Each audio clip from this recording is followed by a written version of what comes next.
Hi friend, आपका स्वागत है आपके अपने ही चैनल आफीज़ा क्लासेस पे। आज हम लोग जो देखेंगे क्लास 10th का सम एप्लीकेशन ऑफ ट्रायंगल। ठीक है, ये चैप्टर नंबर 9 है, क्लास 10th का चैप्टर नंबर 9 मैथ का। ठीक है, सम एप्लीकेशन ऑफ ट्रायंगल। ठीक है, geometry sorry trigonometry, some application of trigonometry, यानी इसको दूसरी भाषा में हम लोग हाइट एंड डिस्टेंस के नाम से भी जानते हैं। हाइट एंड डिस्टेंस, इसको हम लोग दूसरी भाषा में हाइट एंड डिस्टेंस के नाम से भी जानते हैं। ओके, तो ये हम लोग देखने की कोशिश करते हैं।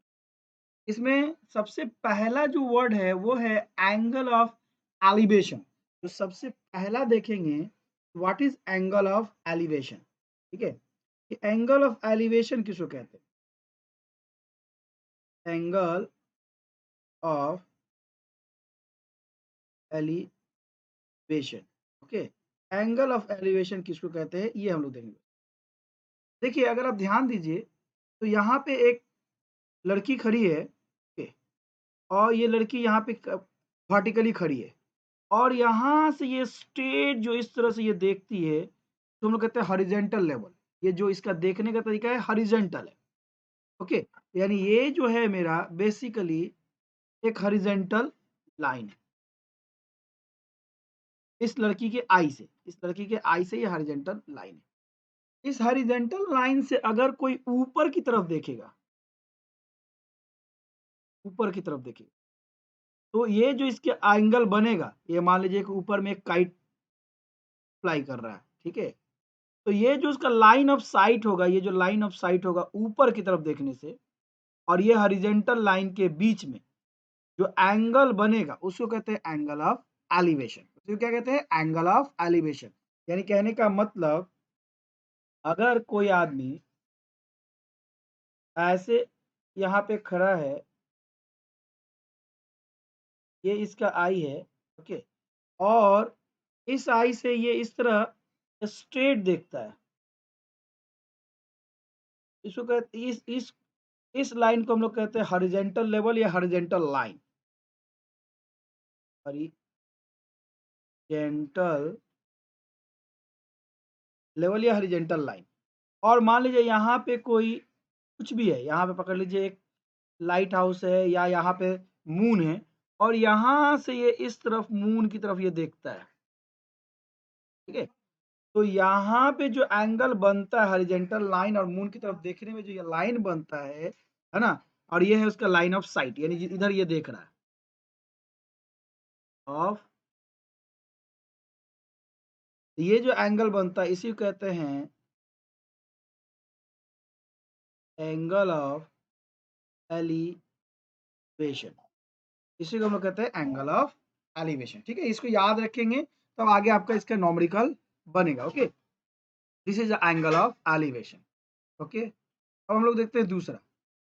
कर लीजिए कोई आदमी यहाँ पे ऊपर में खड़ा है, ये छत पे कोई लड़की खड़ी है और यहाँ से ये स्ट्रेट ऐसे देख रही है। ठीक है, यानी ये स्ट्रेट, ये जो लाइन जा रहा है इसका, ये वाला जो स्ट्रेट जा रहा है, ये स्ट्रेट, तो इसको कहें हॉरिजॉन्टल लेवल। ओके, अब यहाँ से अगर वो नीचे की तरफ देखेगी, नीचे की तरफ अगर कोई बॉल है वहां पे देखेगी, तो ये जो एंगल इनके, ये हॉरिजेंटल लेवल और नीचे की तरफ ये देखने से जो एंगल बनेगा इसको कहेंगे angle of depression. Angle of depression इसको हम लोग समझते हैं अच्छे से। पकड़ लीजिए कि यहाँ पे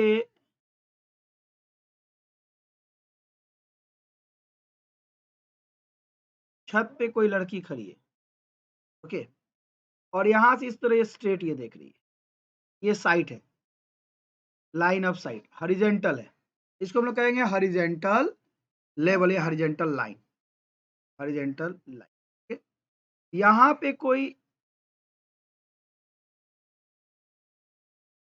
चीज है, उसको वो देख रही है,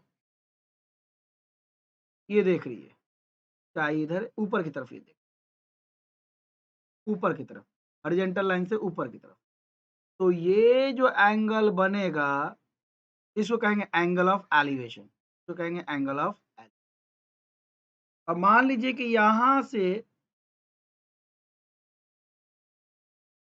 यहाँ पे कोई चीज़ है, मान लीजिए कोई फुटबॉल है, तो उसको ये नीचे की तरफ जो देखेगी, ये नीचे की तरफ,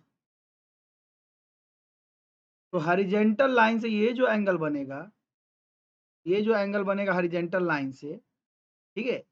तो इसको हम लोग कहेंगे एंगल ऑफ, इसका नाम हम लोग रखेंगे एंगल ऑफ डिप्रेशन, ठीक है? तो ऊपर की तरफ हॉरिजॉन्टल लाइन से अगर ऊपर वाले साइड में अगर आप देखते हैं, हॉरिजॉन्टल लाइन से अगर आप ऊपर वाले साइड में देखते हैं, ठीक है? तो ये कहलाएगा एंगल ऑफ एलिवेशन। और हॉरिजॉन्टल लाइन से अगर आप नीचे की तरफ देखते हैं, तो ये कहलाएगा एंगल ऑफ डिप्रेशन। ये बात आपको याद रखनी है, ठीक है? पहला बात। अब आते हैं दूसरा। देखिए अगर आपको याद होगा तो हम लोगों को मान लीजिए कोई वर्टिकल लाइन है और इस वर्टिकल लाइन से यहाँ तक की दूरी है, ये कोई ट्रायंगल बना है, ठीक है? तो अगर हम लोग ये ट्रायंगल देखते हैं और यहाँ पे मान लीजिए एंगल है, यहाँ मान लीजिए एंगल, पकड़ लीजिए 30 डिग्री और ये दूरी हम लोग को पता है, पकड़ लीजिए कि ये दूरी हम लोग को पता है 10 मीटर, ठीक है? इसका नाम मान लीजिए मैंने रखा ए, बी, सी, ओके? और ये दूरी हम लोग को पता है, हम लोग को बीसी नहीं पता है, बीसी जो है एक्स है, तो हम लोग को बीसी निकालना है। तो इसके ठीक सामने ये है, तो यानी कि ये जो हो गया परपेंडिकुलर, थीटा के ठीक सामने ये है ए बी, तो परपेंडिकुलर हो गया। थीटा के नीचे में ये है बी सी, तो ये हो गया इसका बेस, यानी बेस की जगह पे एक्स हो गया। अगर मैं right angle triangle A B C में बात करूं तो tan 30 degree is equal to A B by B C होगा, ओके? और tan 30 डिग्री का वैल्यू हम लोग को पता होता है 1/√3 और ए बी की जगह पर मुझे मेरे पास कितना है 10 मीटर और बी सी मुझे पता नहीं है, बी सी। अब मैं इसको इधर मल्टीपल कर दूंगा और इसको इधर कर दूंगा, तो 1 into B C is equal to 10 metre into √3, तो B C is equal to 10√3 metre. तो बी सी इक्वल टू हम लोग को इस तरह से tan का फॉर्मूला लगा के हम लोग निकाल सकते हैं।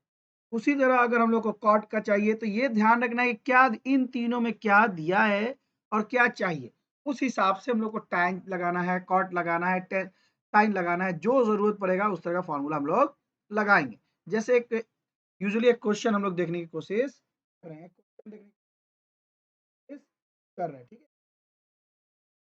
है ना? ये एनसीईआरटी का एग्जाम 1 है, एनसीईआरटी का एग्जाम्पल नंबर 1 है, इसको हम लोग समझने की कोशिश कर रहे हैं। एनसीईआरटी का एग्जाम्पल नंबर 1 कह रहा है ए tower stand vertically on A ground. मान लीजिए कि एक टावर है, ठीक है? टावर है, वर्टिकली है, ठीक है? इस तरह वो वर्टिकली स्टैंड किया, ठीक है? कह रहा है tower vertically stand on ground from a point of the ground which is 50 metre away from the foot of the tower। ये टावर के फुट, ये मान लीजिए इसका फुट है, इससे 15 मीटर अवे, टावर के फुट से कितना 50 मीटर अवे, ये जो है 15 मीटर,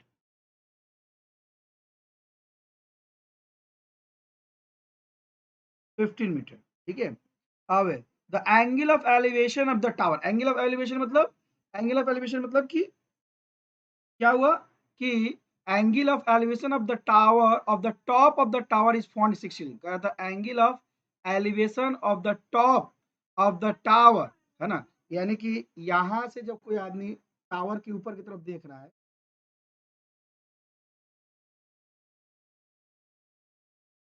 यहाँ पर जब देख रहा है, यहाँ पे जो एंगल ऑफ एलिवेशन बन रहा है ना, ये कितना है 60 डिग्री।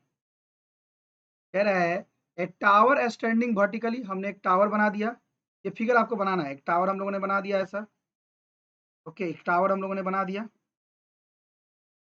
ओके?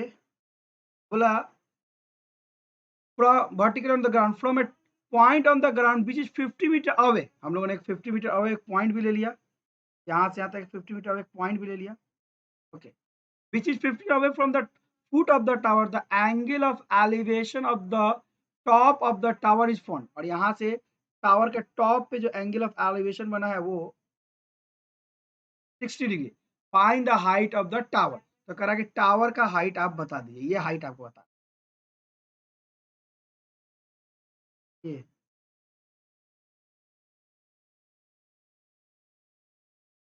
ये नाम है इसका, हम लोग टावर का नाम रखते हैं ए बी और ये है सी। इस पॉइंट को इसको नोमेनक्लेचर करना पड़ेगा, यहाँ पर लिखना होगा सॉल्यूशन। एंगल ऑफ एलिवेशन मतलब कि नीचे से आप ऊपर की तरफ ऐसे देख रहे हैं, तो ये यहाँ पर टॉप पे जो एंगल, टॉप से यहाँ पे जो एंगल बना है इसी को कहता है एंगल ऑफ एलिवेशन। देखिए here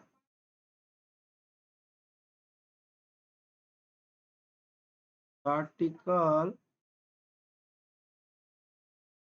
height of tower AB is equal to y। तो लेट कर लीजिए, तो मान लिया, हमको पता तो नहीं है ना, तो हम लोगों ने मान लिया कि y है। Okay, and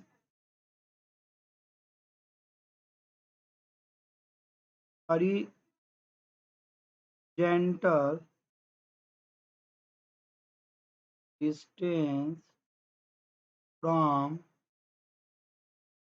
the foot of the tower and the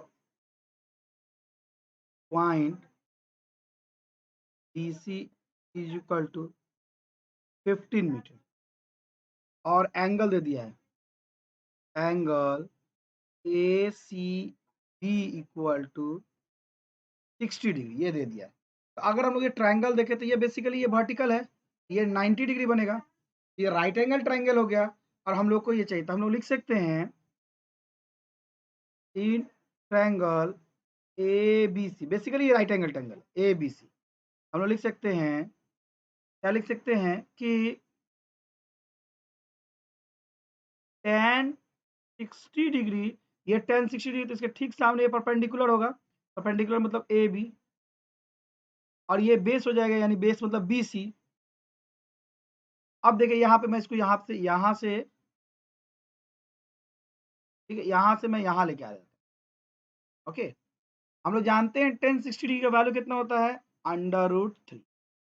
A B का वैल्यू मुझे पता है y, यानी height of the tower. B C मेरा दिया है 15 मीटर, इसको इधर भेज देते हैं, क्रॉस मल्टीपल कर देते हैं, तो 15 metre into √3 is equal to Y. Okay, 50 metre equal to √3 into Y. अब आ गया 15 √3 metre is equal to Y.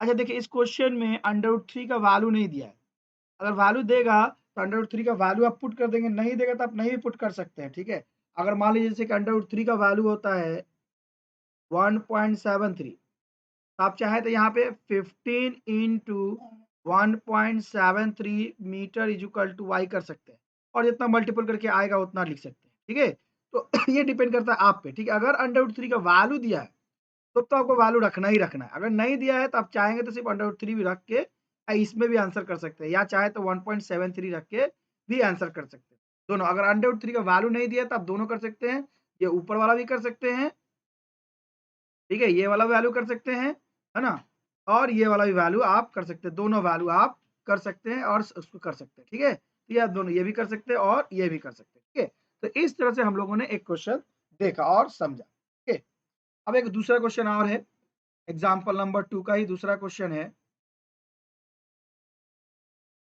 Example number 2 का दूसरा क्वेश्चन, एग्जाम्पल नंबर 2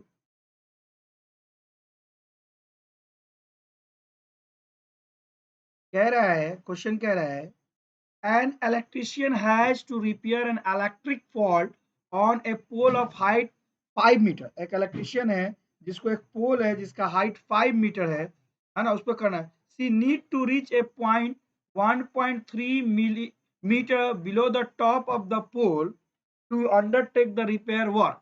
ठीक है, वो ये रिपेयर वर्क करने के लिए उसको उससे लगभग 1.5 जो है उससे नीचे पहुंचना है। ठीक है, 1.5 उससे नीचे पहुंचना है। ठीक है, इस पोल से नीचे पहुंचना है। What would be the length of the ladder she should use which when inclined angle of 30 degree horizontally. ठीक है, कह रहा है कि एंगल जो है वो हॉरिजेंटल के साथ 30 डिग्री एंगल बनाएगा। ठीक है, देखिए इसको समझाने की समझते हैं हम लोग। एक पोल है, ठीक है, ये एक पोल है। ओके, और इस पोल के टोटल हाइट जो है, इस पोल का टोटल हाइट हम लोग को जो दे दिया है वो मान लीजिए कि ये नाम मैं दे देता हूँ ए और इसका नाम दे देता हूँ डी। ठीक है, इसका टोटल हाइट हमको दे दिया है 5 मीटर। 5 मीटर का ये कोई पोल। ओके, एक एक जो है एक मिस्त्री है जो इसको पोल पे चढ़ना है, यहाँ तक जाना है। क्यों? क्योंकि पूरा टोटल हाइट तक नहीं जाना है, इतना हाइट उसको कम जाना है। मान लीजिए कि इसका नाम है हम लोगों ने इसका नाम हम लोगों ने इसका नाम हम लोगों ने रख दिया है 1.3 मीटर, ये दिया है। यानी उसको इस यहाँ इस पॉइंट पर रीच नहीं करना है, उसको सिर्फ इस पॉइंट पर रीच करना है। ठीक है, इस पॉइंट पर रीच करना है।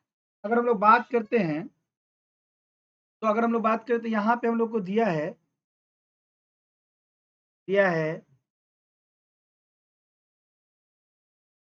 हम्म, अच्छा रहने दीजिए। ये हाइट दिया है, height of the pole. Height of the pole का क्या नाम है? एडी। और एडी कितना दिया है?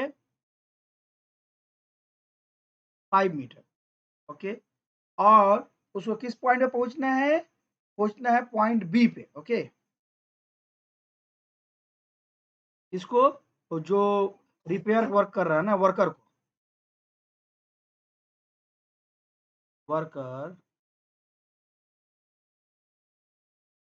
which at पॉइंट बी, और मुझे दिया है and A B equal to 1.3 metre. तो बेसिकली वर्कर को इसी हाइट पे पहुंचना है, इस हाइट पे वर्कर को पहुंचना है। तब तो यानी इसको सीढ़ी ऐसे कुछ लगाना है ताकि वो इस हाइट पे पहुंच जाए, इस बी पे पहुंच जाए। तो बी डी कितना होगा? तो vertical height for worker, vertical height कितना है? B D. वर्टिकल हाइट क्या है? B D. और बी डी इक्वल टू क्या हो जाएगा? टोटल हाइट, यानी ए डी। ये टोटल हाइट है, ये जो टोटल हाइट है ए डी, उसमें से अगर ए बी घटा दिया जाए, ए बी, ए डी में से क्या कर दिया जाए? ए बी घटा दिया जाए, तो ये होगा। और ए डी कितना है? 5 मीटर। इसमें से 1.3 मीटर हमको घटा देना है। तो ये मेरा कितना आ जाएगा? 1.3 मीटर हम लोग घटा देते तो आता है 3.7। ओके, अब ये जो लैडर, ये लैडर है, ये क्या है? मेरा लैडर है। ये जो लैडर लगाया गया है, ये जो है हॉरिजेंटल के साथ, हॉरिजेंटल के साथ एक एंगल बनाता है inclined with 60 degree to the horizontal. तो ये हॉरिजेंटल के साथ 60 डिग्री का एंगल बनाता है ना। How far the foot of the pole should be placed the foot of the ladder. तो ये है फुट ऑफ द पोल और ये है फुट ऑफ द लैडर। इनका मान लीजिए ए बी, इसको मैंने रख देता हूँ सी। तो यहाँ से यहाँ तक की ये दूरी मान लीजिए एक्स, ये पूछ रहा है। ठीक है, अगर ये वर्टिकल है तो ये मेरा हाइट है गया 90 डिग्री, और ये दूरी मुझे यहाँ से लेकर यहाँ तक की दूरी पता चली कितना है? 3.7। यानी कि ये अगर एंगल है तो इसके सामने वाला ये परपेंडिकुलर मुझे पता चल गया। पीडी जो है बेसिकली एक परपेंडिकुलर है जो है 3.7 मीटर।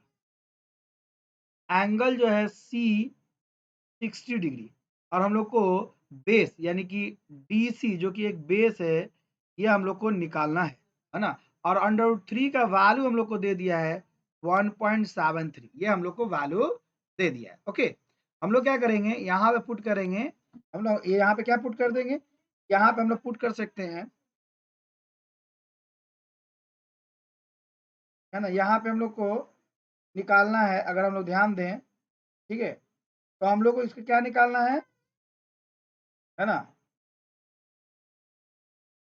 हम लोग इसका निकाल सकते हैं, हम लोग निकाल रहे हैं, अगर हम लोग इसको देखें तो रख सकते हैं।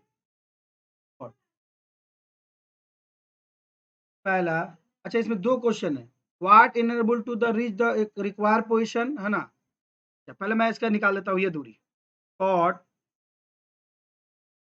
60 डिग्री इज इक्वल टू हो जाएगा बेस, बेस के जगह पर होगा X divided by vertical height 3.7, ठीक है, और कॉट 60 डिग्री का वैल्यू कितना होता है, वो होता है 1/√3 एक्स 3.7, इसको इधर मैं भेज देता हूँ, 3.7 divided by under root 3 equal to X. इसको मैं सॉल्व करूंगा, 3.7 का वैल्यू दे दिया है 1.73, इसको सॉल्व करूंगा तो मुझे एक्स का वैल्यू आ जाएगा 2.14 मीटर, ये तो आ गया मेरा ये वाला दूरी। और इसका क्वेश्चन एक और है कि लेंथ का लेडर, ये जो लेडर जो लिया गया है, ये जो लैडर लिया गया है, इसका भी लेंथ ये मांग रहा है, ये लैडर जो लिया गया इसका भी लेंथ कितना होगा, मान लेते हैं इसका लेंथ जो है, इसका लेंथ मैं मान लेता हूँ एक्स वाई का, मान लेता हूँ मैं जेड के लेंथ को मैं मान लेता हूँ जेड, तो ये जेड भी हमको चाहिए, ये क्या चाहिए, जेड भी हमको चाहिए, इस जेड को मैं इसको जस्ट यहाँ पर रब कर देता हूँ, हम लोग को जेड भी चाहिए, ठीक है, इस जेड को हम लोग देखने की कोशिश कर रहे हैं कि जेड कितना होगा। ओके, जेड को देखने की हम लोग कोशिश कर रहे हैं कि जेड कितना होगा, तो अगर मैं साइन लूं, साइन 60 डिग्री, साइन क्या होता है, परपेंडिकुलर, परपेंडिकुलर की जगह पर मेरा 3.7, हाइपोटेनस, हाइपोटेनस की जगह पर हम लोग का जेड, साइन 60 डिग्री का वैल्यू होता है, साइन 60 डिग्री का वैल्यू कितना होता है, अब हम लोग जानते हैं under root 3/2 is equal to 3.7 divided by, ये जेड है, ध्यान रखेंगे जेड, इसको इधर भेज देता हूँ, क्रॉस मल्टीप्लिकेशन कर देता हूँ, तो इधर और इसको इधर, तो ये हो जाएगा under root 3 into Z is equal to 3.7 into 2, यानी Z is equal to under root 3 into 2 divided by under, है ना, 3.7 into 2 divided by under root 3। अब इसको हम लोग यहाँ सॉल्व कर देते हैं, जेड का वैल्यू आ जाएगा सॉल्व करने के बाद हम लोग का आ जाएगा 4.28, यानी कि ये वाला दूरी हम लोग का आ जाएगा 4.28 मीटर, और ये वाला दूरी आ जाएगा 2.14 मीटर। तो इस तरह से हम लोगों ने ये सवाल देखा और समझा, ठीक है, अगर कोई कंफ्यूजन होगा तो आप कमेंट्स कीजिए, तब तक के लिए बाय।